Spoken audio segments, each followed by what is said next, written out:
Welcome, ladies and gentlemen. We're here on the Sunday show, Shonen Ronin, episode 46. We're here to talk about One Piece, Undead Unluck, MHA, and JJK. So let's start the show and show our beautiful faces. The only two people on the panel. Hello, LegendDVash and Kendall, ex-anime, or like Sam likes to call it, Kaiju. How we doing on this lovely Sunday afternoon with Shonen Jump chapters? One Piece is on break, and Black Clover has nobody mentioning because nobody cares. What? The Black Clover? What's that? Hey, how's everybody doing? I am doing well. Another kind of mixed mash of we got some things back, but we got some things missing kind of thing. But we're happy to cover the content for y'all. So let's get into it. Again, like I mentioned, we're doing One Piece chapter 1053. We're doing Undead Unluck, chapter 115, JJK 187, and My Hero Academia chapter 356. We haven't had a new slot for Ayashiman yet, so you guys want to recommend. We haven't yet decided or have any concrete discussion of what series we should cover. So it's Sakamoto Days, Elusive Samurai, and other series that you guys think that it's good for us to give a highlight to. And conversational wise, then definitely hit us down below because we know Chainsaw Man Part 2 is coming up soon. And the Chainsaw Man author Fujimoto just announced that he'll be doing another one shot on Jump Plus coming out soon on July 4th. So definitely stay tuned to that. If we might cover it on the main show on the anime podcast or on Shonen Ronin, stay tuned on that for more information. So welcome. How could Goda leave us on the cliffhanger? Ooh, yes, we're gonna get to that. But you know that's Oda. If you don't remember, guys, Kyle Ken, he said that a couple times last week on our discussion that that's what Oda is. That's what Oda's style is. He always gets to that cliffhanger. But No one seems to like to listen to me when I be preaching the One Piece gospel. But here we are again, being proven right. exactly. So, for that being the case, as you see from our lovely background, we got Kendall's hat and everything. My hat, I'm not gonna wear because it's too bendable, and I feel hurt wearing that hat right now. But let's get straight to for the One Piece discussion, chapter 1053, before the big hiatus of a month, so Oda could do his work for One Piece Film Red, and for the last arc or last saga or last arc for some people. All means the same. It's coming to an end. One Piece. So, Kendall, let's get to you. How did you feel about this last chapter, the cliffhanger, the cover page? Sorry, we didn't get a cover page. The color page this time that we got, and we got some interesting information. How did you feel about this? Sorry about that. Oda is definitely giving us very clear direction as far as what his intent is as far as releasing content. So we got a beautiful cover spread promoting the game. The gameplay trailer dropped earlier this week, and it's looking good. It's looking to be a good game. I'm excited to see some more things come out for it, but more than likely probably going to be a game that I end up copying. I've been looking for a good One Piece game for a minute, and I feel like this might actually end up being it. So look out for that. Probably realistically, if it ends up being anything where I could co-op, it's probably gonna be something that I end up streaming with my bro Blackheart. So we'll see how that goes. But as far as just the overall sense of things, general landscape of this is, again, like I told you guys, three part kind of like wrap up of what's going on before the little cliffhanger into the break. Yep. Talked about last week the Admiral potentially being some type of what it looks like to maybe be a plant user. Mushrooms was my guess or something to that effect. Still don't have a clear consensus, but it is seeming to trend in that direction. Um, for those of y'all that read the raw scans, there's definitely some differences with the official scan and the raw scans. So I advise you to go back and read the official release, as we always do. Please read the official releases. Go Agreed. ahead and download the Shonen Jump and the Viz Media It's free. Mac. Yep. So just go ahead and check that out.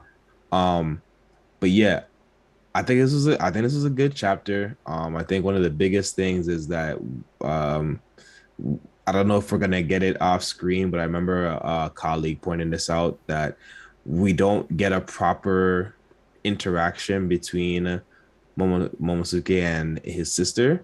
So I'm hoping that when we come back, that's what we open with, because I still think that everyone's all over the place. I don't think they've actually had a moment to really sit down and have a conversation as siblings. Um, and yeah, we can get into kind of some of the more intricacies of the chapter as we break it down. But I'm I thought it was a solid chapter. My overall thoughts is the same, like what Kendall said, is something that I expected with the cliffhanger. With the four emperors is something that I did not expect. I thought we were gonna have new title, six emperors of the sea. Even though the two got taken out, makes sense that they got replaced. Shocked that it was Buggy and not Law. I expected that probably Law would be put there, but makes sense that it's Buggy because both Shanks and Buggy was part of Goldie Rogers' crew, so it makes sense that Buggy has slipped his way through to the very end. And it makes sense because with the rivalry between Buggy and Shanks and Buggy and Luffy, makes sense with that correlation. So, like Kendall said, let's break it down because we got the first two, 3 pages of. I'm happy we got a Morgan. Like I said it last week, I said I hope we get to see Morgan from the newspaper and say big news, and he did say those lines. And the Marines and the government were trying to get to the hotline of the newspaper, like, yo, take that D name out of the newspaper and everything. But it's because they know they're afraid of the will of D. We still don't have that much concrete information to stand by why the government's afraid of it, but it shows that they have caused a lot of damages over the years because of the will of D, and to show that Monkey D. Luffy, Tower of Law, and Eustace Captain Kidd all now 3 billion berry. How do you think about that, Kendall?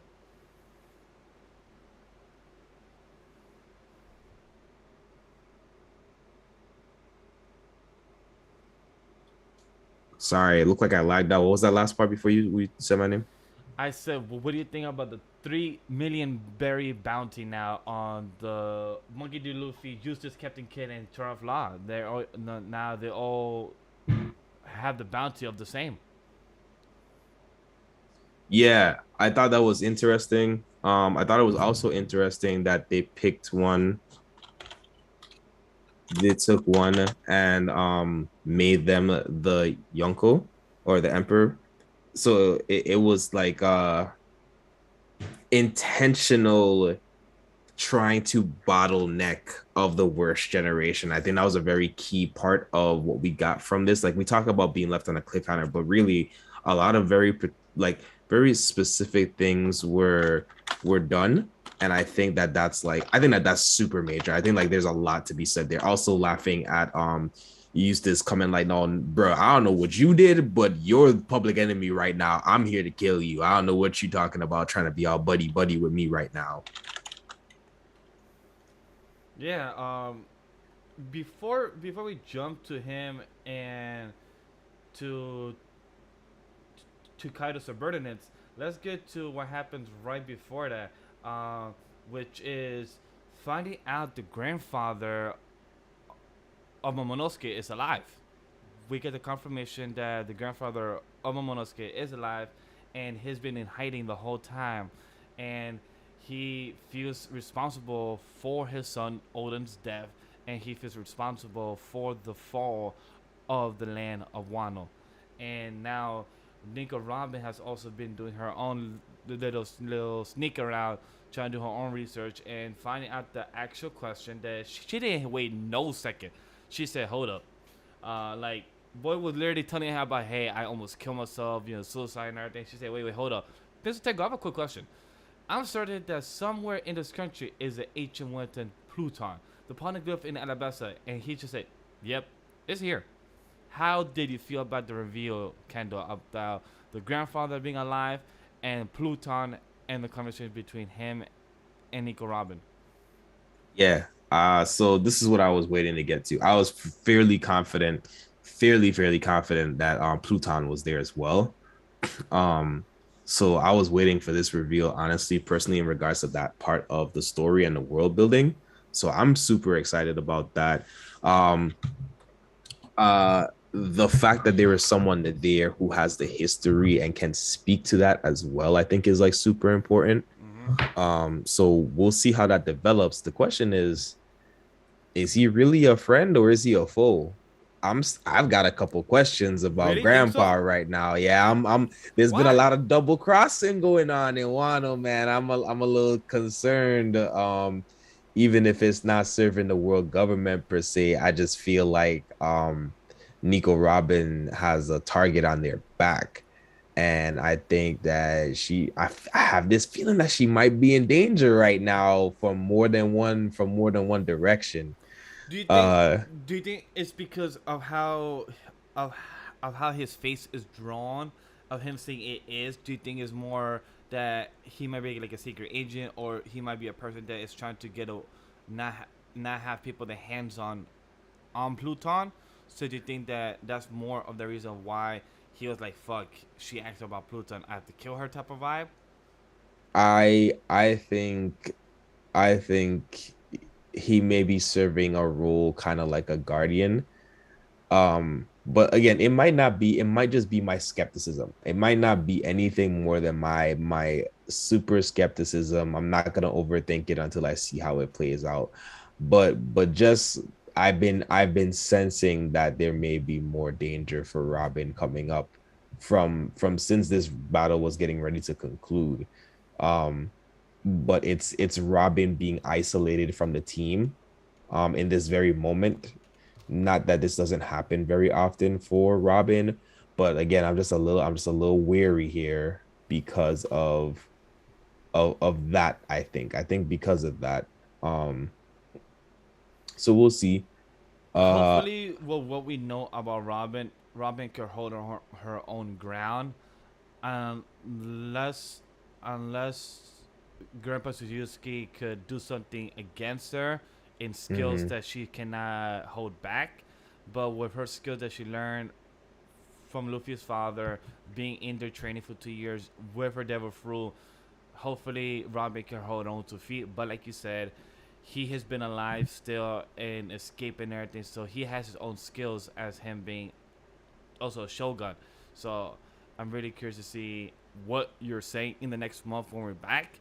I did not expect that. I haven't heard that much theories about him maybe trying to take Robin, but this is an interesting take I did not expect. Yeah, so we'll definitely see. Yo, chat going crazy. Y'all right. So to definitely to swing back in the direction of like the announcements, right? I think that I am not sure, me personally, why everyone was surprised that Buggy was listed as one of the emperors. Y'all know this man is walking around with like the entirety of the Impel escapes, right?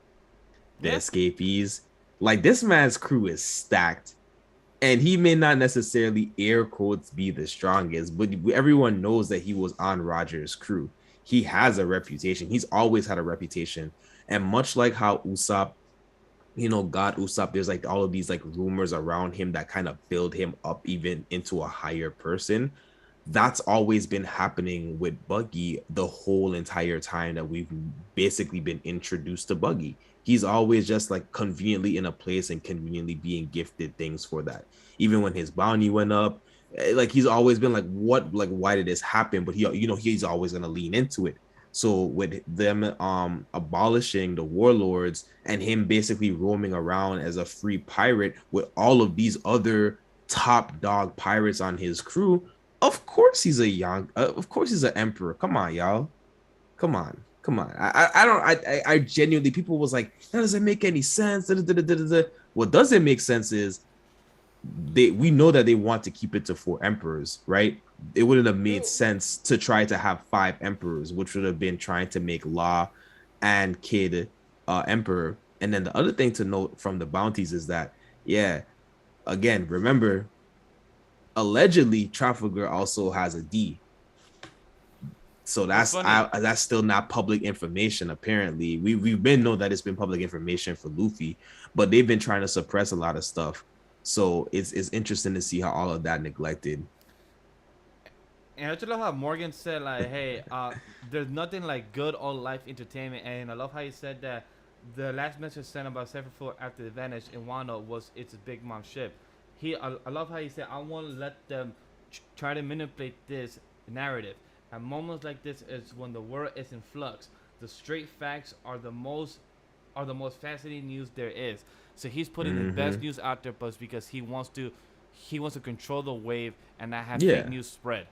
And we knew this was coming. I think everyone was excited to see how Morgan was going to handle this, but it was obvious. It was obvious that Morgan was going to try to get the rawest version of the truth out.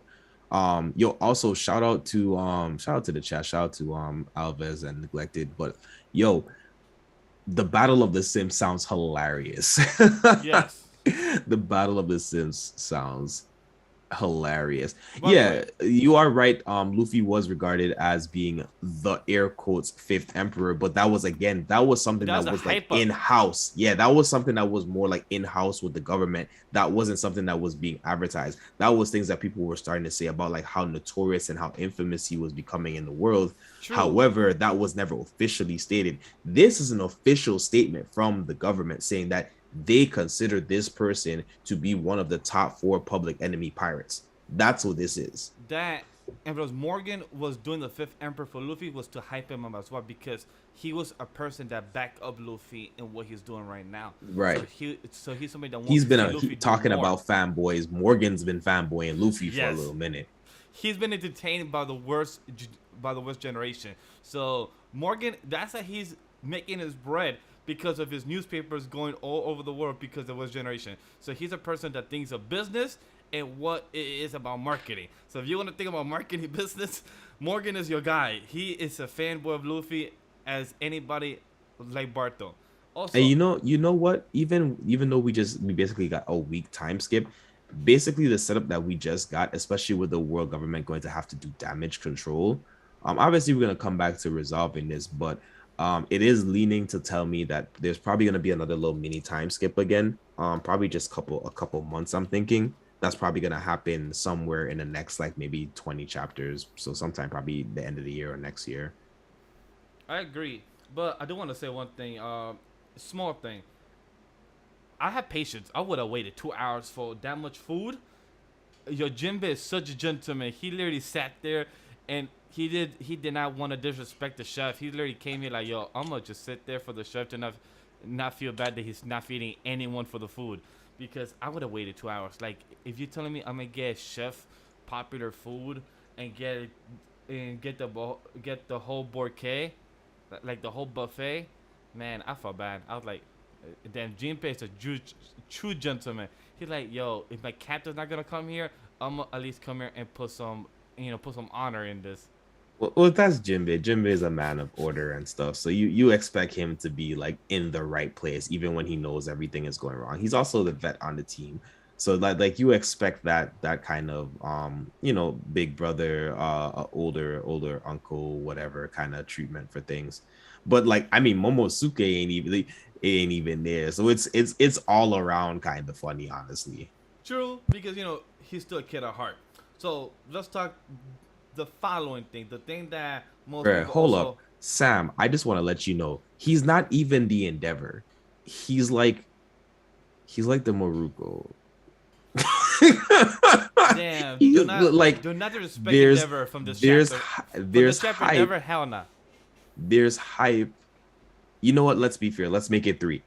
I just didn't think he was as cool as Hawk, but he's the Hawk. He's cool to people. He's interesting, but he's clearly not the number 1 or going to be the next number 1 if the number 1 wasn't in place. Kid is not close. I don't think personally Kid is as close to being as strong as, and I've had this conversation with my bro before. I don't think he's as close to even being as strong as Luffy and Law in this very moment. I agree. Law is doing what he does, but he's also a smart tactician. So he knows who to tackle, he knows what to do, and he's a personal strength. Kid is a hype man. He talks all this talk, but don't walk the walk. Kid does both, and he knows what to do. Kid is very not saying underwhelmed. He's whelmed. He's good what he does. He stays in his lane, but he tries to go over his lane where he should not do. That's what he does. Let's talk about the next thing that comes up. our boy, the Navy HQ Admiral Ryuku Ara, Aramaki. How do we feel about his introduction and now how he actually looks, Kendall, and what his possible type of devil fruit is with some type of vines that he could stab people and also absorb liquid forms out of a barrel? Yeah, so I said this last week. I think it'd be cool if it seems like it might be something plant based, which would be dope because I don't think we've had a focus on that in this series yet, and it would potentially make a good setup in regards to somebody for Usopp to fight, like a big bad for Usopp to square up with. Um, I think that could be a possible pretense, but that's me reaching. So I'm not. Y'all keep asking me to give my opinions and my premonitions on stuff. So that's what I think. It might be a setup for that. We'll see what actually ends up happening. Um, but other than that, I just kind of want to see what the power is. Because we saw him float in initially. So I'm wondering if he needs to be connected, like touching Earth in order to spawn things, or the things spawn from himself. So it'd be good to kind of see some more development on that. I agree because I love how they try to ask like, hey, like this is not part of the deal. Like I love how Kaido subordinates with like asking for help. Like, yo, like, why are you doing this? Like, yo, I don't give a fuck who you are. This is not the point. And like Chad also said, he seems to be a fanboy of Akainu because he was like, I, I love that guy. A cut no corners attitude. I want to hear him say, "You did good" when I bring him this kid head. Ha ha ha ha. So it shows that he's a big fan of Akainu and he wants to get acknowledged by him. From what it shows and from what it tells that he don't care what the government says, he cares what Akainu says. He wants to go and show justice. He wants to show the hammer of justice, from what it seems. Yeah. So I think, and again, going back to that point of like, you see that he's a fanboy and he's just like, I'm here to do, I'm breaking the rules, but I'm breaking the rules for my Lord and Savior Kainu. He was like, he'll be so happy if I bring Luffy to him. And I don't know if y'all remember, I warned y'all that I feel like one of the things that might happen transitioning into this next phase is that Luffy or Zoro or both may end up going missing for some reason or another. really think so? Just saying, Huh. the setup premise is still there that something like that might happen. Um, so Yo, I'm just waiting I to don't know. I think a little less now that it could be the case with him being identified as one of the emperors officially. But again, I just think I will stand behind it. This is my super headcanon. I think it would take the story in an interesting direction, and it would quicker propel us getting to the final stages of different things if something caused Luffy to have to go missing, which would then unite the worst gen and the rest of the armada to get together and rally in support of Luffy. But I don't know, because Luffy was already locked up in the Wano arc and got training from that. So I don't know how Oda would want to handle that in particular. So I think each of Luffy's trainings and power ups have had their own uniqueness to them. So this might be too close to something that's already happened. So it's probably not going to happen, but still, I think it would be really interesting if someone key from the crew went missing. Okay, that would be interesting. Hopefully, it's Robin, which more rational look at it and think about it. You may But have to repeat the last 10 seconds because you was cutting off, Kendall. yeah, no, I said hopefully it's not Nico Robin. I feel like Nico Robin getting kidnapped is just a bit too predictable. Okay, that would be interesting take because Chat also brought it up because Queen made a comment that I'm supposed to be the guy who stays around, so they said that it seems like they're trying to absorb the fluid of Queen as well from the vines of the Admiral Green Bull. So that's probably a good point with the comment of what Queen says that I'm supposed to be the guy who stays around. Probably Queen right now is going from, you know, a bit fluffy, to skinny, from what with the comment being the case.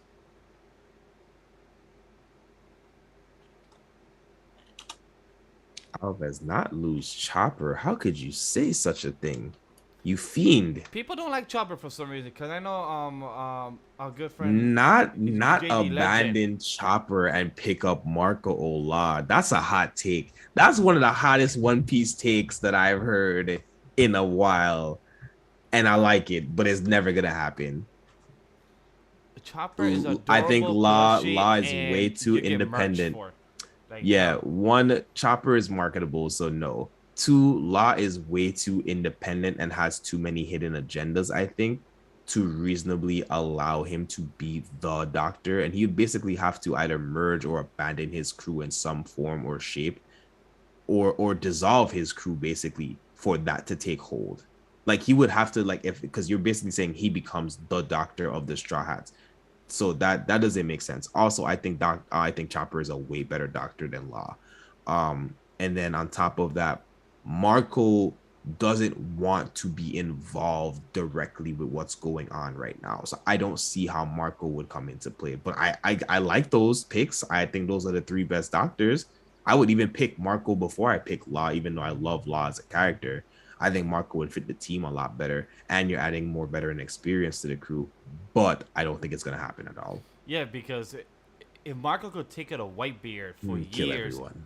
in his condition, Marco could be a better Doctor than Locke, because Marco has experience over, and also he don't have his own crew no more. He is not part of the Whitebeard Pirates no more. Like, yes, he still has the tattoo and everything, but at the end he could join the Alves crew. is wilding with the takes. Not kill Law's crew. Not people. Don't kill him, man. All right, kill everyone except people. Can we do that? Maybe. Yeah, that is a hot take. But let's continue the next thing. The next thing is that they have a party. Our boy Justice Kid came and tell him like, yo, we got a problem. He like, I came here to talk to you. And then last page was that, look, just look at this. I came here to eliminate you because I've got no idea what happened in the outside world. But this is who they're calling the four emperors now. Shanks, the red hair Shanks. Monkey D. Luffy, Straw Hat Luffy. Buggy the genius jester. And Marshall T. Deach, Blackbeard Teach. And Green Bull literally says, well, the Navy ain't in any mood to celebrate. The war's outside in one unholy mess right now. The One Piece will return on July 24th next month. So, Justice Kid is not happy with this. That they have four new emperors, and we have Luffy looking like in Sun God mode, which is like, it makes you question who took a picture of this for him to be in his form, because the only person that was right there up and fighting was Kaido and Luffy. So who took a picture and send it to Oh, our boy Morgan? They said who sent it. It was the CP agent. Oh yes, Jesse Pigeon. Thank you. I was like, yeah, because I saw chat asking, so I'm like in my head I just drew blank of who sent it. But you're right, it is CP0 the one that sent Yeah. it. So And we said, I think we talked about that too. We talked about it. More than likely, the information was going to get sent from CP0. That was the only way that the information, because we were like, how is the news going to get out? Because we knew we were going to get bounty adjustments potentially and all that stuff. But it was like, yeah, CP0 is there. They're going to snitch. That's their whole purpose is snitching. So yeah. data ops. So Not Kid Junk Synchron. wow, how you put Kid as Junk Synchron? Nah. Kid Junk Warrior? I put him probably. Yeah, Kid Junk Warrior. he definitely Junk Warrior. I'll probably give him down more because damn, guys, you just flame me on Kid when Kid could be so much more potential, but he just he is just a laughing jock. Nah, I'll give him. I'll bite on Warrior. Junk Synchron is wild though. Yeah, I'll bite on Junk Warrior. But I don't know. But this is a great potential. That makes even more sense. Wait, I just want to say that makes even more sense though, right? Because if Kid is Junk Synchron, that just points out the fact that Luffy is Stardust Dragon. So who's Law? Law's a whole other deck. Law's Red Nova Dragon, or whichever what the first form of it is. Red Archfiend wow. Dragon. Oh, He's wow. a whole other deck, but he's still superior to Junk Warrior. I could see that. So with overall, Yeah, he's just Stardust father. Yes. I'm sorry, Vash. Damn, Yeah, just flaming like this whole One Piece segment just been flame of Kid throughout the whole parts of the One Piece discussion because that's what it's been. Wow, he is though with the stun, Stardust, Dragon. Wow, yeah, with Luffy, yeah, that is on the nose. It is, but to the transition to what Alva said, we literally got the four NPC Shanks. Shanks out of these four is definitely number one. Shanks right now has the most years of experience. He was part of the first original uh, King of the Pirates, so Shanks is right now the number one. Where would you put D Tech? Would you put him as number two, or would you put Luffy, or would you put the underdog that we don't know what his skill sets right now is, Buggy? How do you feel about that, Kendall?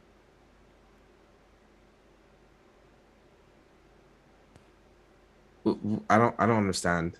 Like I don't understand the question. So my question is, out of the four emperors, what is your ranking? Because Shanks most likely is number one. So I'm asking, what is your ranking out of the four emperors, current the new ones?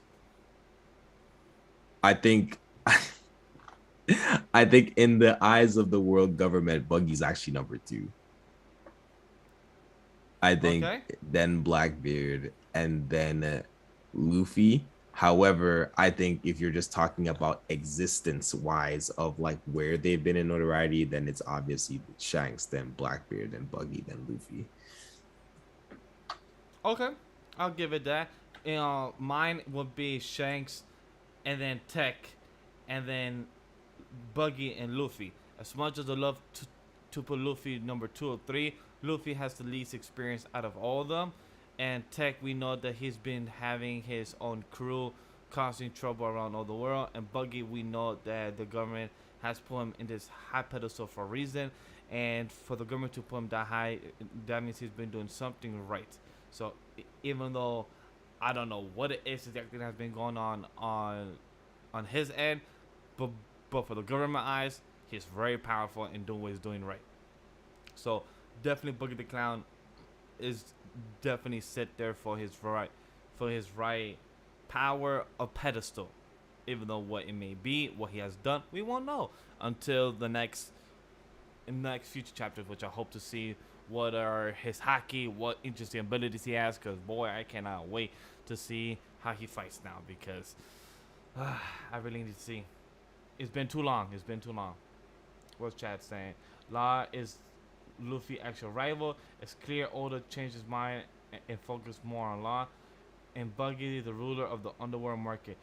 Maybe Buggy has taken over our boy Doflamingo underworld, because remember when we know was Doflamingo and Kaido and Caesar the Clown, they all had their underworld type of market.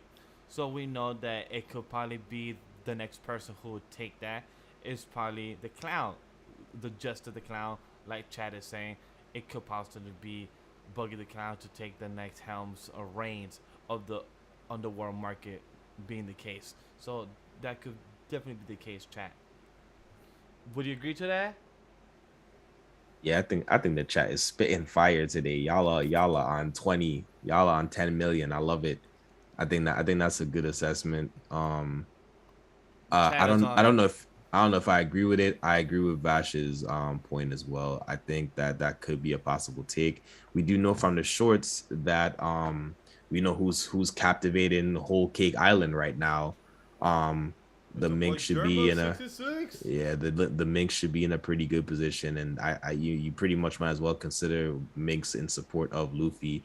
I think what we're seeing right now is slowly but surely the world itself is rooting for Luffy, and this news is going to spread, and it's going to make Luffy gander more love from the people, because comparative to the others, like there's people who Shanks has his, he has his regions and people have his allegiance in, but I think more and more people are going to start building up this appreciation, this love, and cheering for Luffy, as well as people are going to hate Luffy more. Again, we have to remember that this world of One Piece, while Luffy is the protagonist, Luffy is a pirate, and pirates are still viewed by many as being the enemy of the people. There's still people that have a lot of fear of pirates, so you have to keep that in mind as well.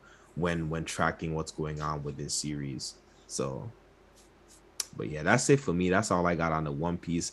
I'm okay with the break. I'm gonna hang in there. I'm gonna be tough. It's actually gonna be great to have a break from people not trying to spoil things from like Tuesday night on Twitter. So it's gonna be nice to just have a break. Hopefully, we can wait till July is it 24th, and then we'll get back into things. Hopefully between now and then we'll get an announcement about the US release dates for Red. Uh and yeah, some more gameplay trailer hopefully will probably drop around that time too. I think we're gonna get a lot of stuff in a month's time, so I'm hyped for it. Also, yeah, we're gonna continue slandering Kid. Is what's gonna happen. With that being 100% the case, I hope it's being October or November, Film Red, because it's usually 3 months later. So if Film Red comes out for the Japan release in August, I believe. So it hopefully comes out in October or November, being the case. Hopefully, I'm just putting that out there in the existence of the world. But for that being the case, let's move on to the next series to cover is Undead Unluck. So let's get straight into this end of the One Piece conversation. So let's get to Undead Unluck. And Kenny, I'm gonna hit it to you first. What do you think of Undead Unluck for chapter 115? Yeah, this chapter went. This chapter was both very unique, but very safe. In regards to like usually Undead Unlock doesn't feel very predictable, but I think as we're getting to the end, there's just a natural flow of how things need to go. So I think that excuse me. I think that this was a good chapter for me.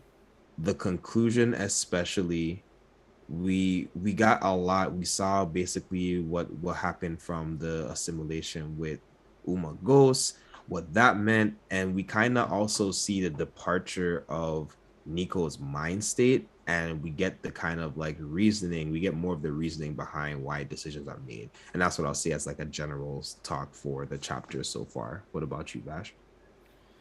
From this chapter, I got the emotion, I got the feels. The part that hit me in this chapter is when Ghost version of Nico was saying to his Ghost version of his wife, saying, "Are you going to leave me all alone?" And she just looked at her stomach with the camera shot and says, "You're not going to be alone." It just shows like that does sound heavy. Like uh, with that conversation of what Kenny said, the story flow, it seems not predictable, but I saw how the chapter was gonna go. Andy trying to escape, and then the whole confrontation at the right end. And by the way, beautiful double spread. It hit strong in the field, saying, "The memories with you that I will never forget." So I finally cut up to you. That they may be using a replica of the abilities, and say though, I just have to read your soul, and I can see that you're suffering, Nico. Like the double spread, the painful and the expression, the eyes down, the artwork in this chapter was very great to show of how we all felt. And then the last page at the right end, the whole him having, I think I'll call like a not anxiety attack, I'll say more like a panic attack. Him just not knowing how to feel of all of his emotions, and how Andy was giving him the full breakdown of like, yo, you will never forget her. Like this is what you become. You have already have gone to, you have already gone to your wits end, and to see how he reacted, like he couldn't accept it, and that shows any type of human type of breakdown, because you don't want to accept anybody lost or anybody forgotten or anybody that may not be with you no more. It's tough. So to see this chapter, even though it was predictable, it was still painful to see the occur of the events. Yeah, neglected. I think that's what Vash and I are both saying. Is it definitely felt in sync. It feels like we've gotten into a certain rhythm and flow with everything, and it does feel. I think in sync is probably a really good term to use there. Um, And with that being said, I think Vash, I think so. I think we see, like you said, the humanity of Nico. On top of that, again, we always know there's a playback to love as an undertone of a theme. And then we also know that Andy has already decided that he's gonna take responsibility for everything, and he has to be basically the villain and the hero to basically get us to the next stage. So that's why, to that regards, like, yeah, we knew this was coming, but yeah, I didn't really feel, I didn't know that the lab was going to be the attachment piece. But from the time they started doing the flashbacks and the destruction, and you did kind of see like the gripes and you saw the little flashbacks that happen when certain things happen. Yeah, I was like, oh, he about to destroy this lab. I knew it was coming. At least from reading, I knew that was more than likely what was about to happen. I agree 100% on that because it's like Chad said, like the transitions were very smooth to show how Andy is going through each person, and seeing their own dread. And like he'll say, "How are you able to move? Unavoidable and unmoved are both activists. Sorry, I've already decided to carry the burden on my shoulders. Wait, please." And like he just couldn't withstand it, and to know that Andy's going through each obstacle on his own, but he's going through the same how Rip felt and Anika felt, that Rip is doing what he was doing just for a loved one. Andy is doing what he's doing to protect all of humanity, all of everyone of the loop and the planet as a whole, but also for his loved one, which is Fuku, and also for which is Nico. He's doing all this just to see his loved one once more. So all these things that he's fighting as a parallel against Rip, against himself to save his loved one, but he has a lot more weight on his shoulders since he has the whole world, and these people he's fighting to protect and bring them back in the next loop so they could have a second chance and he could save them as well. But Nico is just again by himself, so I just love how with these parallels for these characters are done so well. So it's just really on the nose, and like like we said, it's predictable. But next chapter, I don't know where it could go. Chapter 116, we could come to the conclusion, which is obvious. The conclusion between our boy Nico versus Andy will come to the conclusion. But now that it seems like what's the next step for Ghost and Unruined? How are they gonna take the approach to stop Andy more? Because I don't think there's anybody else to stop Andy in the wake. How about you, Kendall? Whoops.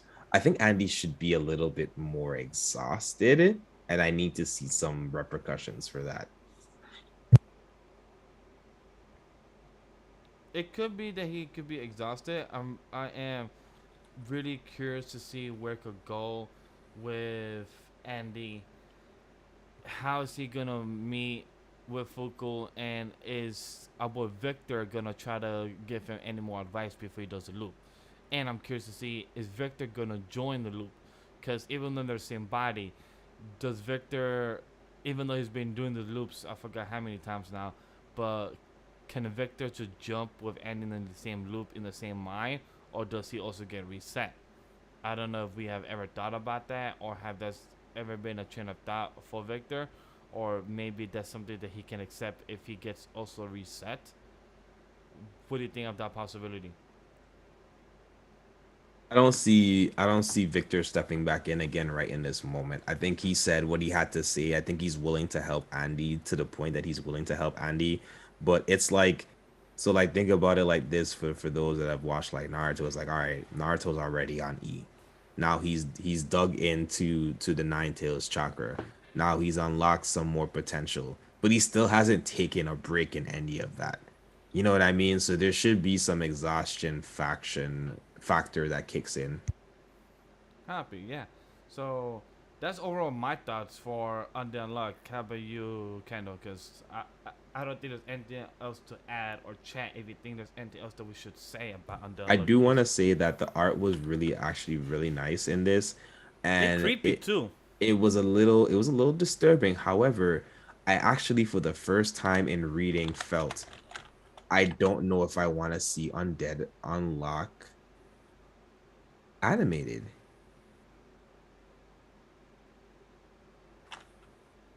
Huh.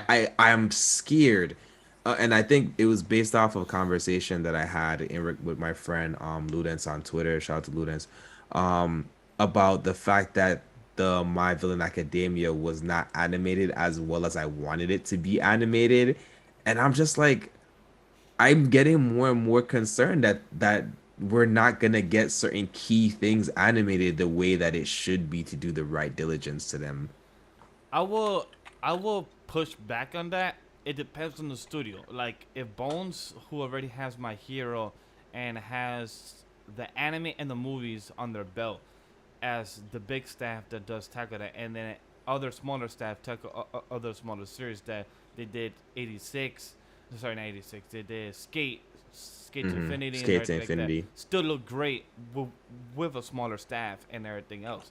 But for Undead Unluck, the thing I'm more worried about, Kendall, is I hope is taken care of like JJK. It doesn't have to be Mappa, but I'm happy that with Undead Unluck, it's a lot of blood on almost every chapter. The main character is blood, and for those that don't know, China likes to censor blood from going to red to white. I don't know why Mm-hmm. they do that color because sometimes there's blood on your face and they do white. It makes Again, it it's makes it's different going questions. that's the stuff like that, and I think that's what it is. The more and more that I see like the blood usage and stuff, I'm like, man, I really hope this gets animated correctly. I'm sure they're gonna go for like the dark red in certain places. This I know that's what there's I'm ways fine to with. play around with it. So whenever we do get to a point of Undead Unlock being done, I think it should be fine. I know As as much my as friend I and I was also saying like we also have to remember that like the movie also was coming out at the same time, so some of the budget specifically for My Hero Academia was probably also being allocated a little differently. But I don't know, man. I feel like some of these things that I'm having issues with is a choice of how what gets animated, how much of what is getting animated, certain pace and decisions. I'm just starting to have a lot of issues with the direction so that some of these are going in. my two hope of Studio currently right now is Studio David, who does JoJo and who does Fire Force, and my other one is Mappa. Even though I don't want to give them more work, but the only is because Mappa did JJK, and I remember in the scene about Megumi, I think around the later half of the episodes, Megumi gushed a lot of blood, and they didn't hide that blood away. The same thing for Fire Force. Those characters, Fire Force, they do a lot of exorcists. They do a lot of blood work. The fireness, the color or grading of fire is really good in that show.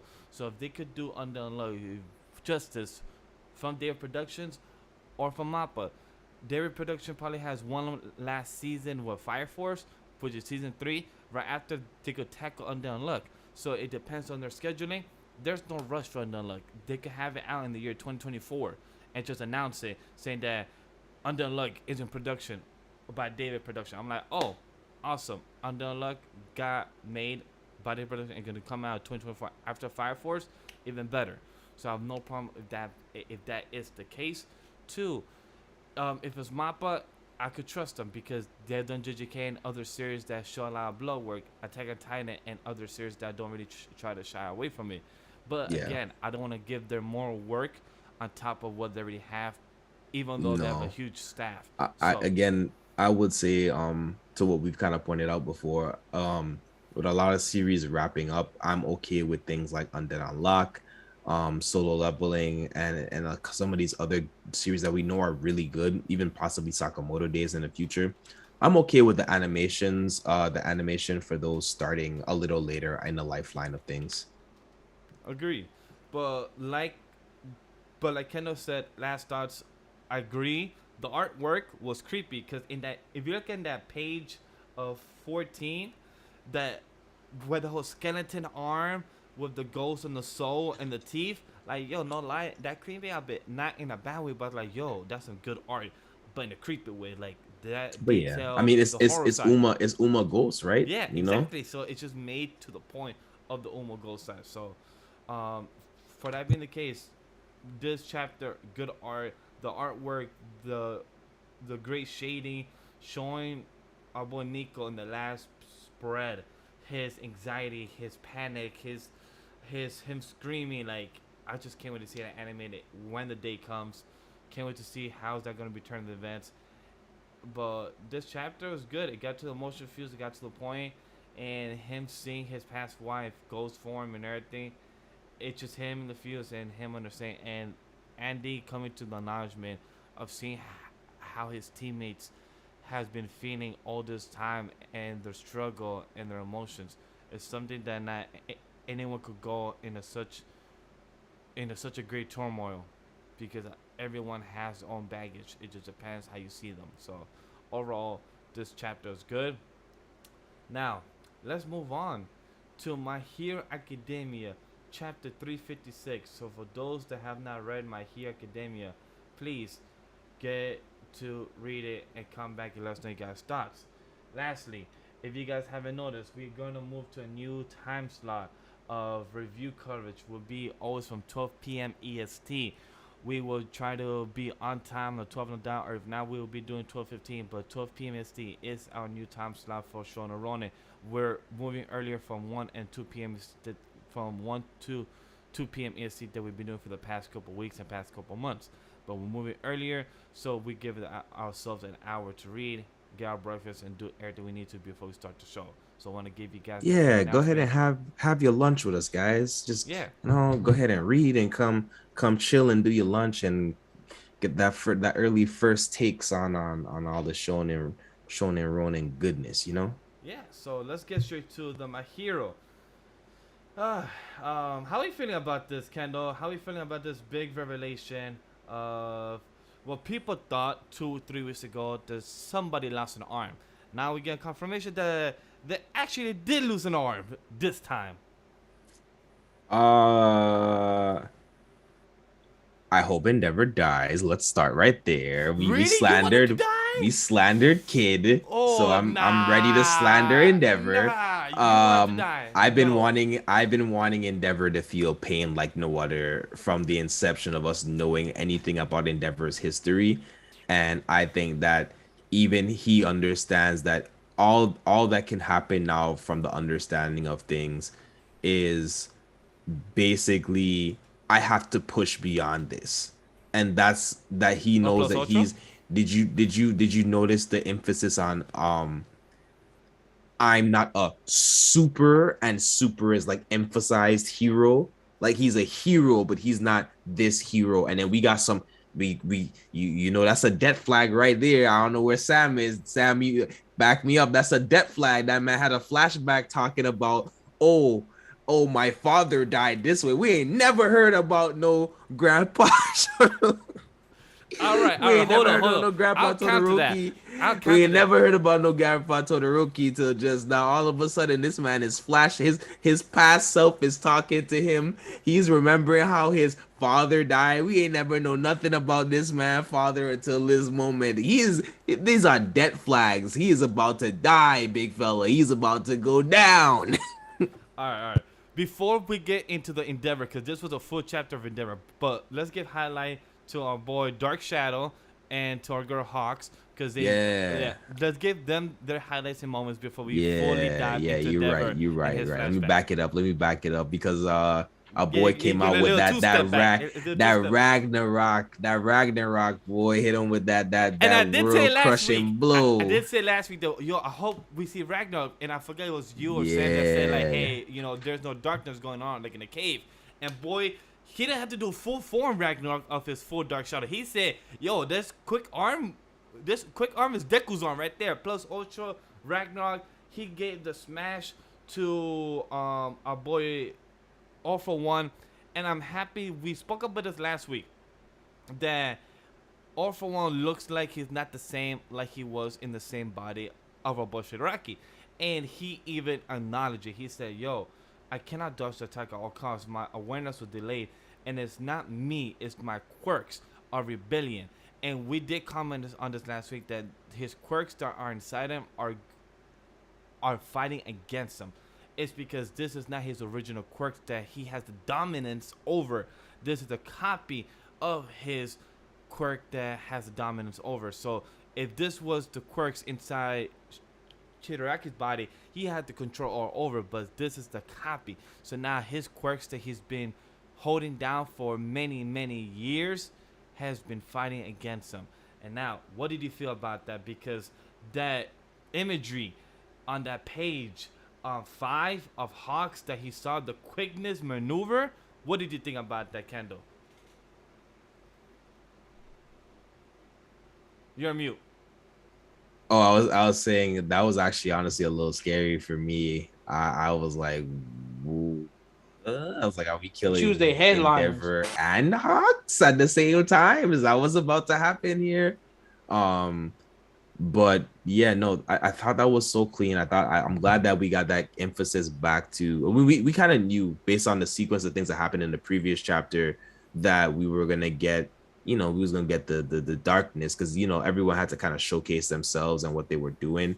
And then we also got the kickback of All for One, the synthetic powers and basically what all of that kind of played into and how he wasn't in full control. I'm gonna say this chapter, this whole chapter sequence has to be top tier animation when we get to it. Everything that happens in the sequence of this chapter, the intensity of All for One, the intensity of the quirks, the intensity of Endeavor, the intensity of that Ragnarok, that like Hawks and everything that he's dealing with in this fight, and the banter of Hawk, because Hawk kind of narrates a lot when he's interacting with people as part of like the mind games and everything that he's kind of playing into. And we know that him and Alpha One have been having this back and forth of words throughout this fight from the beginning. So I think all of that is like big. It's 100% short of. Sorry, it's 100% of what you're saying, because chat even asks, "Can someone explain of what's happening with All for One? Is he getting Zenzu treatment? Is he regenerating?" So what's happening with All for One right now is that because his original body, the one he's having right now, he's trying to transfer his body and control the new body of Shigaraki. That's his master plan. He knew that his current body has been wavering and has been technically shutting down because he needs to have his meds and everything else. So he's like, yo, let me take control of this kid's body, Shigaraki. Let me take care and give him my quirk so I could dominate over his mind, dominate over his quirk and everything else. But I think also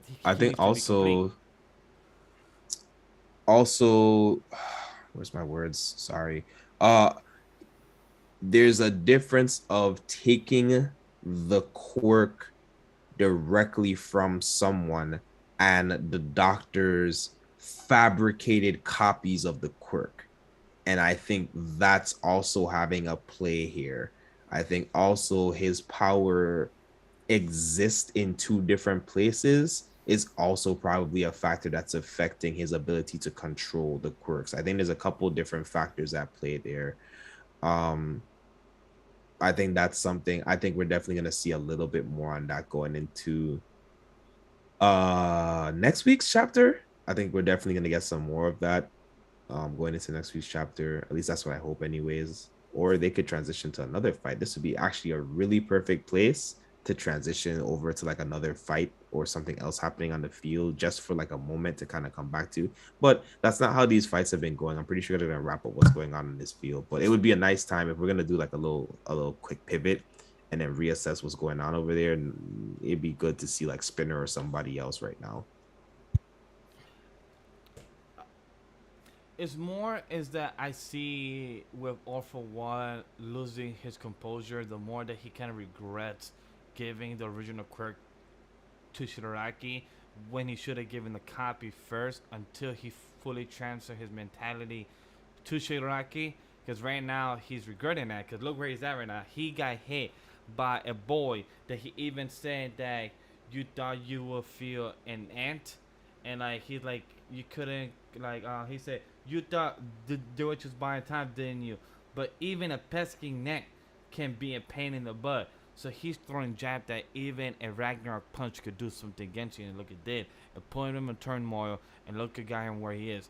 Now he's regretting because the quirks that he's been having over this many years are rebelling against them, and the imagery and quickness that Hawk saw, and quickness to protect Dark Shadow and Juro, just saw the full threads just attacking Hawks, and then the next one that I did not expect to see was Endeavor getting stabbed with his arm through the elbow, and then the arm just fully getting chopped off. It's something I did not expect, but we get the full confirmation that both just lost an arm. Yes, I'm loving the gruesomeness of this fight. Again, this has to be top tier animation. I do want to correct you. Please remember, and this is for everyone, remember that the whatchamacallit, the quirks ate themselves. Yes. So he doesn't have his old quirks. He doesn't have the stuff that he's captured before.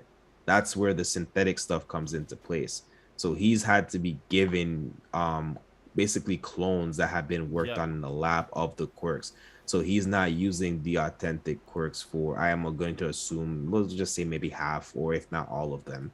But I'm willing to bet that a lot of these aren't, a lot of those powers have been lost completely, essentially. And now we get to the full rest of the chapter with Endeavor being the full discussion. We see a flashback of Endeavor, like a high school person or a college person, seeing as his old self. And like Kendall brought in the beginning of the conversation, the highlighted word was, "You will never be a superhero, NG. Think back on your origin." And we get the first time of Grandpa Shoto. We see a person getting killed just because of a girl, and the girl and his father both got burned.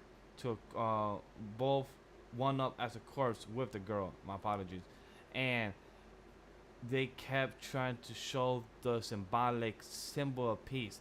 Endeavor called himself, he called himself Endeavor because as it involves hard work, something of a menial nature, but keeps the highlighted words that you go on and keep cursing. There's a true enemy, that weakness, that's all the only thing that pushes himself. So I don't see it as a red flag. I see it more as a motivation. I see it more as a highlight. Yes, in other words, on the flip coin, it could be a red flag of a death flag. It could be what a person might be dying in this arc.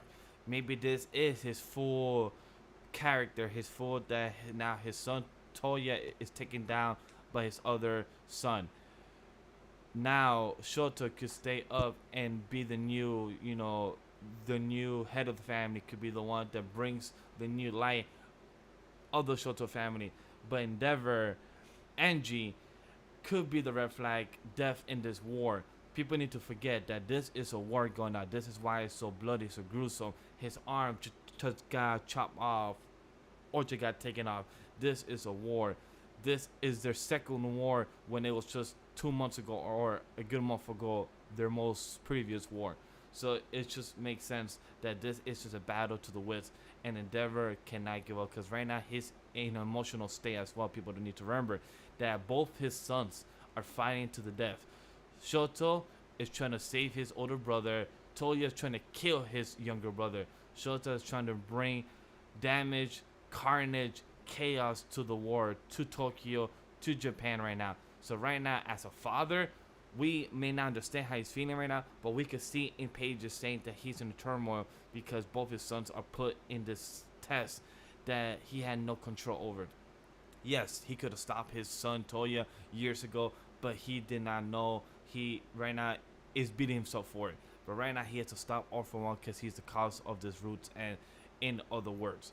So for him to stop this, and right now he's in classification as the world #1 hero, he's put in himself at the end. So what he has to do, motivate himself. Does he have a flashback to think that he's not the greatest hero, but he knows that he is super. He knows that to some extent that he could do something, and he's passing his limits. It's something that his predecessor as the number one hero used to do is plus ultra. And he has said it before that he hates saying that word, but in his own mind, this is his plus ultra. Could be his red flag of death, could be, but it's more I see it as his type of motivation that he has to acknowledge that he will not ever be All Might. He will never be his type of father figure to his kids, but what he could do at least is be some form of hero. Even if he dies throughout this battle, he will die while doing his best and trying. That's what I see. And yes, Sam, he did burn his beard and stash. He literally just became without no type of beard. That's what literally happens. He literally just put it to an end. And he literally said that this is putting this battle to an end is his duty. And that's how I saw it. But again, it could be the red flags. Kendall, how do you feel about that? Of what I said? And chat too. Yeah, I think it was the subversion of the facades, and so it was like the emergence of true self kind of thing. So there's no need to hold back. I don't need to put on any pleasantries. I need to do my duty.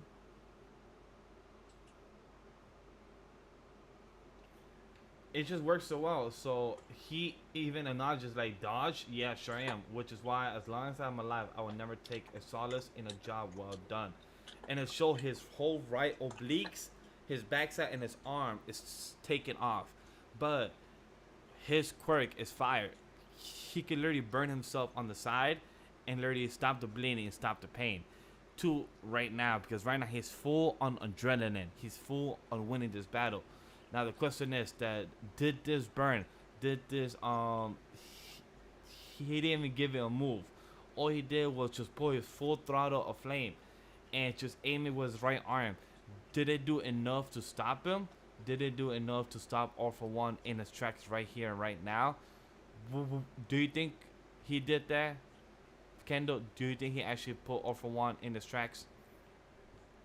I think it's possible. I think what I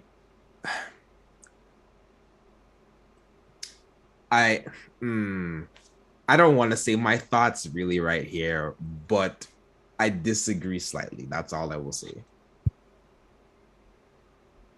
All right. Chat, do you got any thoughts before we move on to JJK? Any thoughts about this chapter? Anything we missed? Or any theories you guys have for us to discuss before we move to JJK, our last series to discuss for this week, Shonen Ronin episode 46. Because if you guys don't, we're going to move on to JJK, which is chapter 188. We're almost to 100. You know, time flies. Almost 100 chapters ago, we just started the whole Shibuya arc. Now, we're about to start 200 chapters, and it's been only a good 50 chapters of the Culling game. It's been a while. So if chat has nothing to say, no discussion for us to have about MHA, let's get straight into JJK chapter 108, which is what's the name of this chapter? Tokyo number 2, Colony part 7. We're still in this part 7.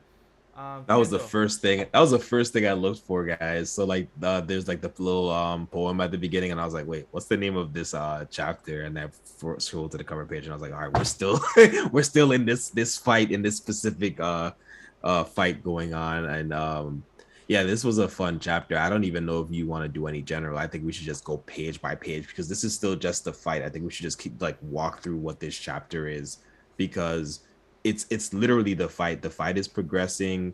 We know that there's like a time limit, and a critical moment is upon everyone, and we're seeing some more opportunities to showcase the strength and the ingenuity of the different characters. What do you think about that, Bash? You're 100% you're 100% right on that, because the fight choreography, I have to give props to JJK Genji. The fight choreography is one of the best one I've seen. Is almost as good as Dragon Ball Super or Dragon Ball when it's drawn, because the fight choreography in Dragon Ball, it used to be about martial arts. If I always tell people, read Dragon Ball or Dragon Ball Z as manga years ago, because those series was drawn not to the power level. It was all about skill sets. And Gedget is such a good old school. I wonder how he sees these type of martial arts type of fights in the manga. Does he watch fights? Does he actually go to a dojo and see how they're fought? So he could draw them, because the way he has this page 4 to 5, and then 6 to 7, and then 8 to 9, just going hand, dodge, right angle, like each of them, such well done photography. I'm not an announcer about UFC. I don't watch many fights, so I cannot give you the right play by play. But the way these pages are well done.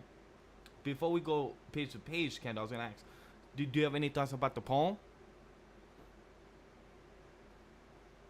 I wasn't expecting a poem. Me It neither. was It really threw me off. nice. It was really nice though.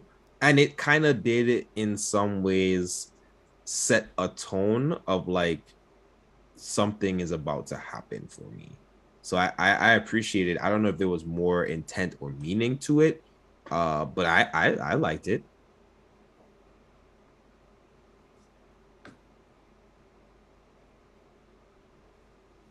My apologies.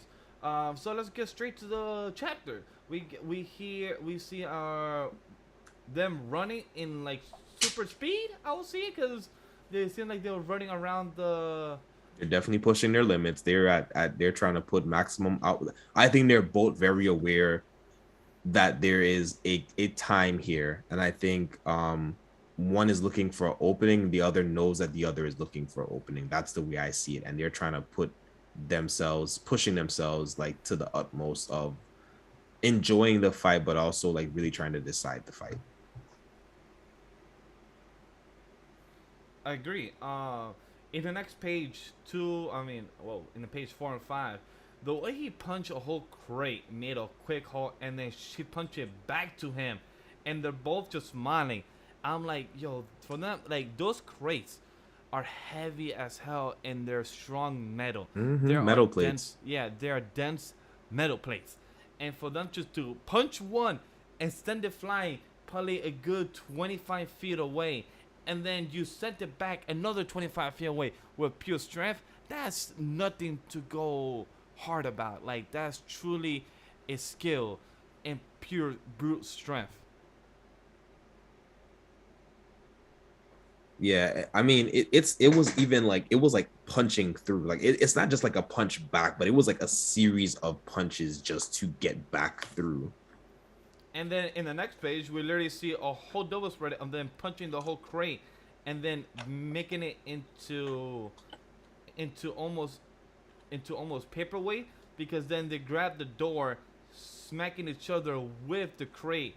I forgot I forgot his name, but he grabbed the door, and then punched Hikari with the door like it's nothing. In page 8-9, it's like it just shows that the skill set, and like how you said, chat said it was high octane with high intensity type of choreography. It's just each one goes blow to blow, move to move. Nobody has a room to breathe. Yeah. Hmm.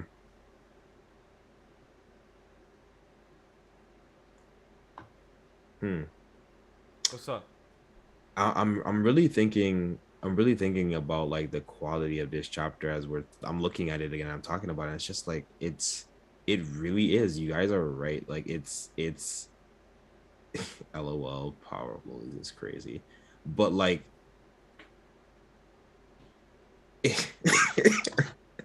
not. I'm tired, Grandpa. Nah, I think I think this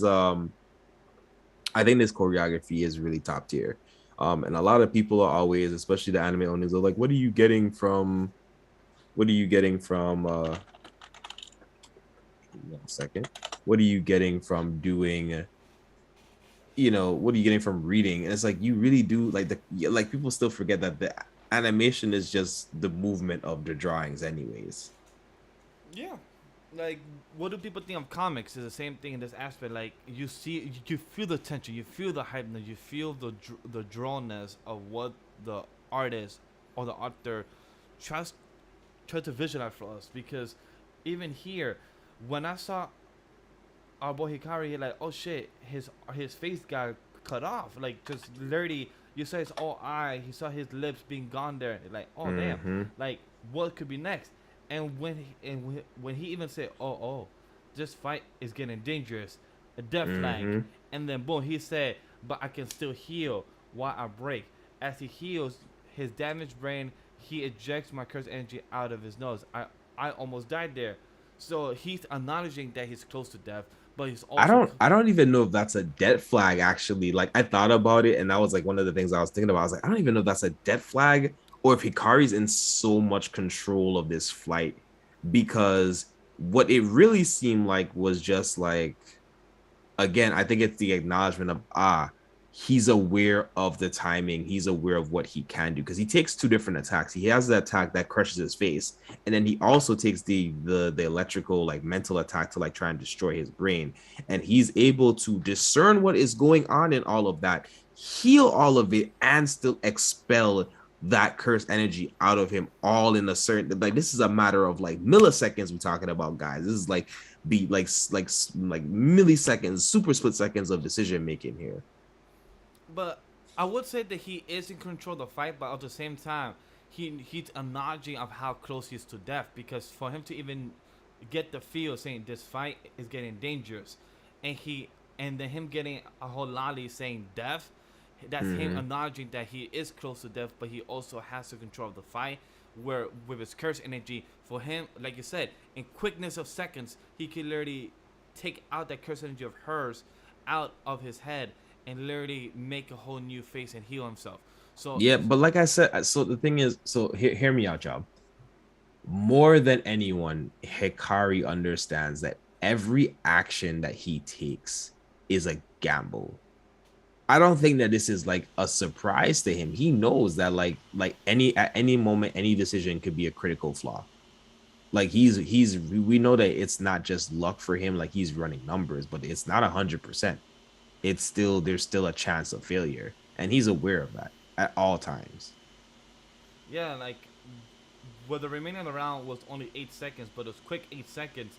They go hand to hand, fist to side, to the ribs, to the arm, and it just shows in the next that, where is it? He gets so stabbed. Oh, sorry, not stabbed. I think he lost his stomach. I'm not sure that's the right Yeah, word. he gets, I know what you mean, but he gets gouged Gouge, basically. yeah.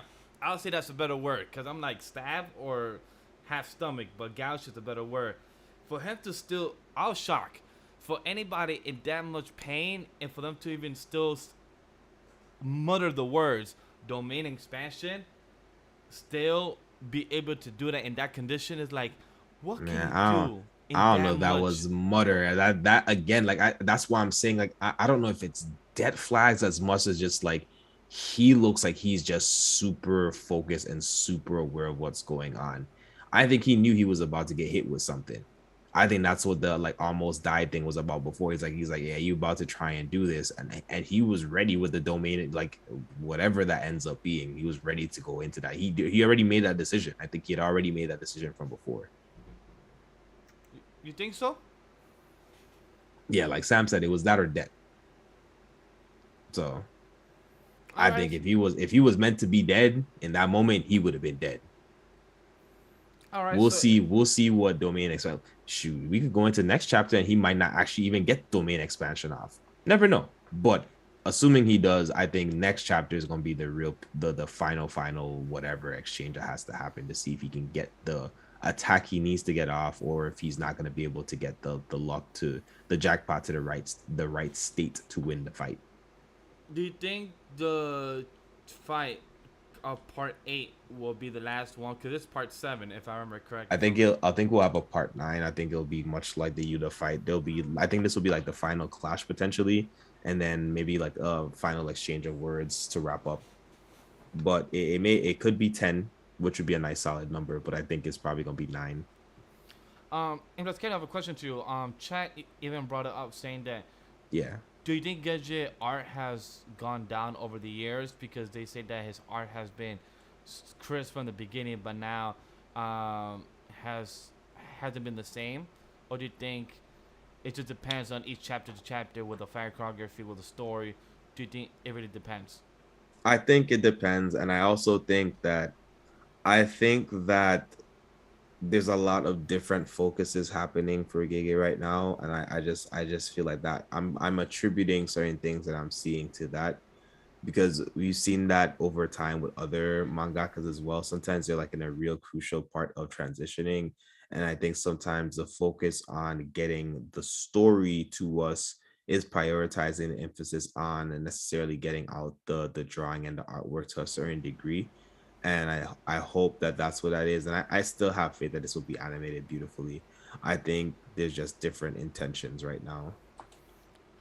My 2 cents on that conversation is the same as Kendall said. When Gedget is the artist and the storyteller, he sees what fits best. If he wants to be very simplistic in his drawing to the fight choreography, but be very detailed with the quickness, with the fight and the choreography, he seems that's more important with the detail of the shading and the background work. And he's more important of the storytelling of that moment of that chapter. But next chapter, he sees more importantness of the detail of the character standing, on the shadowness, and the shading, within the detail of the eyes, the mouth, the hair, and everything else. Each person, each artist and storyteller sees what's best in their wheelhouse. And with Gedget, he has always seen storytelling and the fight choreography being his best up to take, or his, what most people would say, his peak. Today's kids would be saying. So I don't mind with Gedget. I enjoy his art. I used to not be able to tell with his art when I first was starting to read it. I had to do a double take or triple read on what Gedget fight choreography was telling us as the audience. I feel like he has actually gotten better over the years, because now I should only read it once. Within my one-time read, I do flip a couple times, so I guess it's 2 times within that read that I do to understand what Gedge is trying to tell us as the audience. But I feel like he has gotten better in the visual storytelling over the years a lot more, and I feel like that's very important as an artist, that you improve in that visual aspect a lot more than than your than your than your actual key pen when you're trying to do every single week, because that is a lot of work drawing week to week just to release a chapter. So I'm good with thoughts on this chapter, because this chapter is really getting to the highlights of next week. Mm-hmm.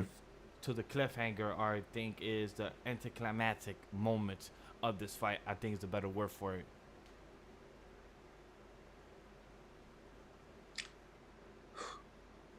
Yeah.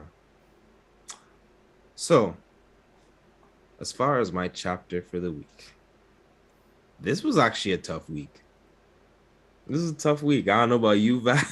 this is a tough week, man. Uh, I think Undead Unlock gave really good content. I think JJK also, the fight and the choreography, like we said, was really good. One Piece was beautiful in its own right. Um, for those that read One Punch Man, that was also a pretty solid chapter. I am, I think I'm a bit stuck between all of them. So here's what I will do. On my own implicit bias, I'm going to tell you why I liked each one, or what was the highlight for each one. Okay. I think the intensity that we got from Endeavor, and basically seeing the play out of the fight altogether, was beautiful for MHA. I think seeing the emotional range of Niku and the intelligence of basically um Andy in that fight to understand what he needed to do to win the fight was beautiful. I think uh One Piece was just, we got so much good information. The we got the flyers, we got the bounties. There was just so much that we got from it, and it was a place for me left on a cliff personally. can't speak for the rest of the audience. And then who did I miss? I said MHA, Undead Unluck, JJK. Again, the choreography for the fight was just really good. One Punch Man artwork, super clean as per usual. We saw that it wasn't over yet. The fight wasn't over, and we got this this next form for we'll call them the antagonists. I don't want to say any names for anyone that's not keeping up, but we saw that, and we also saw that Saitama had to do consecutive normal punches. So the fight is still going, and it's still, stakes are still getting higher. I know there was our brother had given us some concern that we might not see some cool moves, but I'm hoping that from reading the chapter this week that we are gonna lead to seeing these these debut moves that are supposed to come out from Saitama. So we'll see what happens. But yeah, these were all good. They were all good in their own right, guys. I genuinely have no way of I can't pick one. This was just a really solid week of chapters. As a solid week of chapters, for those that don't know, me, Kendall, and Chris Conkling from Papaholics did a Dragon Ball Super review last month. Go please check that out, because we do plan to do Dragon Ball Super video this week. The new chapters comes out tomorrow, so 22 hours from now. But we will see if we have time to get the video out tomorrow, or we'll see if we could get out Tuesday or Wednesday. But we'll keep you guys posted on that. My chapter week, I have to give it to definitely One Piece, My Hero, and Jujutsu Kaisen family as my 3 top ranking. And then number 4 and 5 would be JJK and Unluck. One Piece, come on guys, it's an obvious thing. I like Kendall said, not to be biased, but my name is literally Vash D Legend, or LegendDVash. It literally has the Will of D there. For those that also can't wait to talk to discussion on Wednesday, Vash Trigon guy is getting revamped of a new adaptation. Can't wait to talk about that either Wednesday. So, One Piece, come on. The reveals of our Gold Green Bull. We see his possible type of different food. You could have theories of what could be called tree food, vine fruit, whatever it could be called. We get the big revelation of the 4 Emperors of the Sea, and now it makes sense of what Oda did on one of the cover volumes, volume 28. Literally has all 4 of them: Buggy the Clown, Shanks, Luffy, and Teach. Was he trying to foreshadow that these are the next 4 emperors? Who knows? Oda is known to foreshadow these type of things many years, many months before things happen. So was this the case? Luffy, Nico Robin finally getting more into her character about Pluton. Girl has not forgotten. She's like, oh, Poneglyphs, this is my character. Yo, where's Pluton at? So all these questions come to revelation, and I'm happy for it.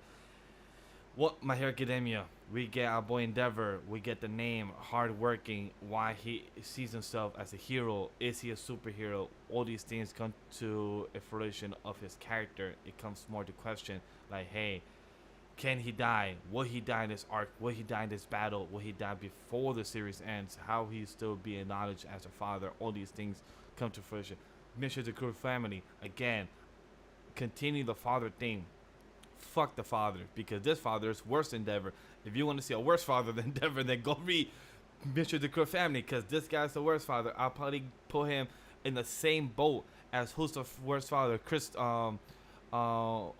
Will Tucker, the guy from Full Metal Alchemist Brotherhood, or the father Shaw Tucker. Yeah, Shaw Tucker, or the guy from Mission Jujutsu Family, because he's a scumbag. So trust me, if you want to see who's the worst father, go check that series out, because he's a bitch. And JJK, great fire choreography, Undead like it got you in the feels, it got you in the emotion. The art is fantastic. So yes, Show Talker, thank you for that chat. Jesus, I hope Mitsumi Tashi or someone else gives him a lesson. We hope so. Definitely Tayo and the older brother will be giving him the lesson, because that's what it is, or mostly the whole family. But for the cliffhanger, if you do read chapter 133, the cliffhanger of this chapter makes you question, are the family going to be alright? Because technically the father is giving the whole world government of Japan a bit of a problem. So without spoilers, I don't want to continue on, because I don't want to give anybody a vache. No vache. But before we hit the outro, while we're hitting the outro, I'm gonna go first, since this is a beautiful plug. Vache means it's the uncontrollable way of spoiling something that you cannot control of. And you know what? check out the Careful Spoilers merch website because it's already out. The shirts. It's called Careful for Vache.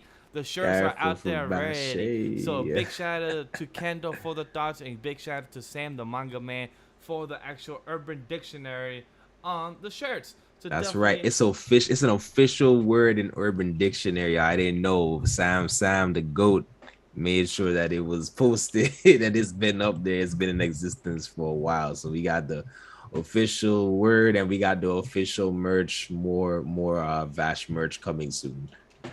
yeah, so definitely continue saying that. Buy your merch of Careful Vache. And like always, guys, you can find me on LegendDVash on social media, everywhere else. It's a standard name, LegendDVash, IG, Twitter, everyone else. Not sure about TikTok and everything else, but you can find me on the simple application of Twitter and IG and YouTube and everything else, and Discord as well. Definitely. And continue to support Anime Lady, continue supporting Careful Spoilers, subscribe, like, comment, and all the team members are down below. Kendall, Sam, Ray, Spicy, Abe, where to find them, and our good friends in the Mind of the Blurred and everyone else. They're at a con. Go check them out. And Kendall, where can people find you and where can they support you as well?